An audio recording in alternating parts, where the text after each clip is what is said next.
Hello friends, Shelley here, the Youth and Family Program Coordinator. Welcome to today's Bible reading and reflection time on our Taking Faith Home Toolkit that we've been using as an entire congregation to learn and grow and practice our faith together. I'm glad you're here today to stay connected with each other and your faith through this practice. If you have a Bible nearby, you can go ahead and grab it and follow along with me as I read. Otherwise, of course, you can always just listen as well. As a reminder before we get started, our focus for this week in Taking Faith Home is showing love and mercy is a lifelong journey. And for Tuesday, we are going to be reading 1 Corinthians chapter 15, verses 35 through 38, and 42 through 50. But someone may ask, how are the dead raised? With what kind of body will they come? How foolish! What you sow does not come to life unless it dies.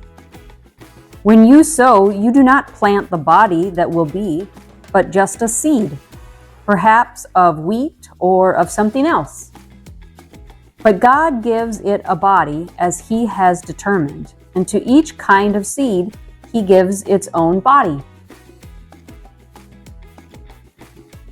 So will it be with the resurrection of the dead. The body that is sown is perishable. It is raised imperishable. It is sown in dishonor. It is raised in glory. It is sown in weakness. It is raised in power. It is sown a natural body. It is raised a spiritual body. If there is a natural body, there is also a spiritual body. So it is written, the first man, Adam, became a living being. The last Adam, a life-giving spirit. The spiritual did not come first, but the natural, and after that, the spiritual. The first man was of dust of the earth, the second man from heaven. As was the earthly man, so are those who are of the earth. And as is the man from heaven, so also are those who are of heaven. And just as we have borne the likeness of the earthly man, so shall we bear the likeness of the man from heaven. I declare to you, brothers, that flesh and blood cannot inherit the kingdom of God, nor does the perishable inherit the imperishable. So what stood out to you today in our reading? In 1 Corinthians, really, Paul reminds us that what is sown in weakness can be raised in power, right? It talked about the perishable body and the imperishable body.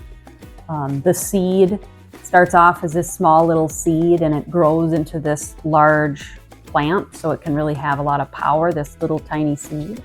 I think about my plant that I brought here today. I have had this plant by my window for a couple of years now, and it started off as just tiny little seeds and has grown and become something different. So just as that seed is transformed into something new, our lives can also be transformed and shaped by this resurrection hope. And this means that our daily struggles aren't the end. That's not the end for us. God promises us renewal and gives us strength to move forward and to have something more and something different. And He gives us the courage to do that. So I want to pose these questions here for you today for some reflection, and hopefully you can spend some time with somebody nearby talking about it or maybe journaling about it. So what are some areas in your life where you need to be reminded of the resurrection hope? Is there an area that you're struggling and having a hard time with and just can't get past whatever that struggle is? How can you trust in God's transforming power for that struggle?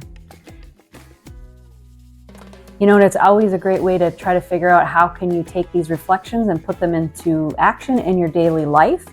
And so, what I would encourage you all to do, as yourself or maybe as a family, if you have a house plant like this, why don't you spend the time that you would watering it together, and then talk about this idea of the hope that we can have in resurrection and how God helps us grow kind of like our plants.